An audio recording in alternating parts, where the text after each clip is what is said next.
देखिए, कई बार राजनीतिक मजबूरी हो जाती है किसी भी पार्टी की। कांग्रेस पार्टी के सामने भी एक राजनीतिक मजबूरी है।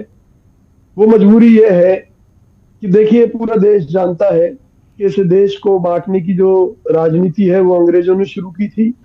फूट डालो और राज करो की राजनीति, जिसके चलते इस देश में विशेष वर्ग के लोगों पर बहुत जुल्म भी हुए।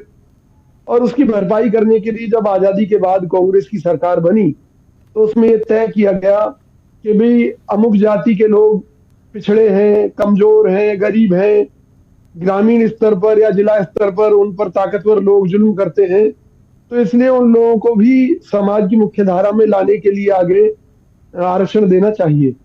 ये व्यवस्था वक्ती तौर पर थी, लेकिन हालात ऐसे बने कि ये देश के लिए नासूर बन गई, और इतनी ज्यादा नासूर बन चुकी है कि अब इसमें बहुत सारे पेच फंस चुके हैं कि जिनको आरक्षण का लाभ मिलना चाहिए वो मिल नहीं रहा, और बहुत से ताकतवर लोग अपनी जातियां विजय जी क्या कह रहे हैं के माध्यम से फायदे ले रहे हैं। नहीं, हर्ष भाई, ये सच्चाई नहीं है। सच्चाई ये है कि जो सही जरूरतमंद है, जो सचमुच पिछड़ी जाति से है, उसको उसका लाभ मिले, वो तभी संभव है जब अब जो जातिगत आधारित जो जनगणना है वो होगी।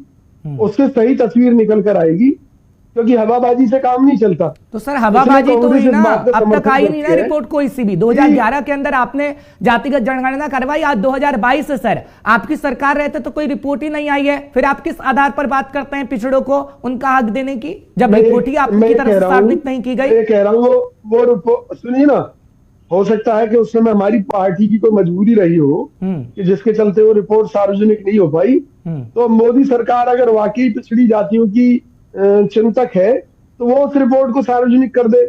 वो कोई कांग्रेस पार्टी की निजी रिपोर्ट तो है नहीं, वो तो भारत सरकार की रिपोर्ट है। मोदी सरकार उसको उजागर कर दे, और हम जो बिहार में समर्थन कर रहे हैं। चलिए ठीक है, मैं जेडीयू के पास आऊं, लेकिन विजय जी, अनूप जी कह रहे हैं कि आपको डर लग रहा है क्योंकि इस वक्त सवर्णों का समझे जी मजबूरी बताइए। तो सुप्रीम कोर्ट ने एक निर्णय दिया था कि जिसमें अगर किसी दलित व्यक्ति को शिकायत करता है तो उस पर तुरंत मुकदमा दर्ज नहीं होगा, पहले जांच होगी।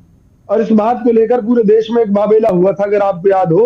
और मोदी सरकार ने इस देश की संसद में एक नया कानून बना दिया कि अब किसी भी शिकायत पर तुरंत गिरफ्तारी होगी, तो तुरंत मुकदमा दर्ज होगा। तो भाजपा की कौन सी मजबूरी थी? अरे भाई, जब किसी मुद्दे को लेकर अगर देश में आग लगने लगे तो उन मुद्दों को कई बार ठंडे बस्ते में डालना उचित होता है। जो कांग्रेस ने किया, हम लोगों को लड़वाना थोड़ी ना चाहते, हम तो समाज के प्रत्येक वर्ग को उसका उचित लाभ पहुंचाना चाहते थे। इसलिए हमने दिक्कत तो यही है ना, यही तो बीजेपी अभी अनूप जी भी तो यही पूछ रहे हैं, अगर आप लाभ देना चाहते थे तो रिपोर्ट ही आपने सार्वजनिक नहीं की है। पक्षधर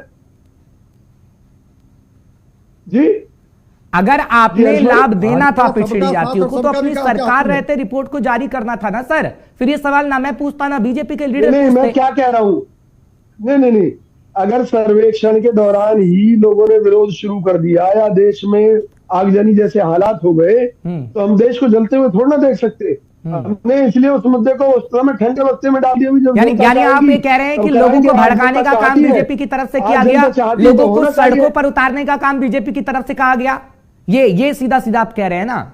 नहीं, कोई बड़ी बात नहीं है इसमें। बीजेपी जैसी पार्टियों का हाथ था, और आज अगर देश की जनता चाहती है जातिगत आधारित सर्वेक्षण, तो इसमें बीजेपी को या किसी पार्टी को कोई ऐतराज नहीं होना चाहिए। कांग्रेस पार्टी को तो कोई ऐतराज है नहीं।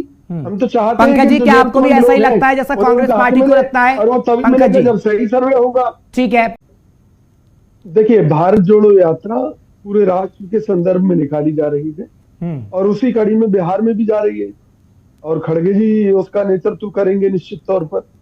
तो मैं ये कहना चाहता हूं कि एक राष्ट्रीय पार्टी का विजन यात्रा निकालने का है, तो क्षेत्रीय पार्टियों को उसमें साथ होना चाहिए। अगर क्षेत्रीय पार्टियां अपने स्तर पर अपने प्रदेश में निकालना चाहती हैं तो उसके लिए वो स्वतंत्र हैं। लेकिन हमारे इस 2024 में नीतीश बाबू को देख रहे हैं पीएम उम्मीदवार या राहुल गांधी को? देखिए, राहुल गांधी ही प्रधानमंत्री पद के दावेदार होंगे कांग्रेस पार्टी की तरफ से, और वही चेहरा होंगे। उन्हीं के। पंकज जी, आप किसे देख रहे हैं? कांग्रेस तो कह रही राहुल गांधी होंगे।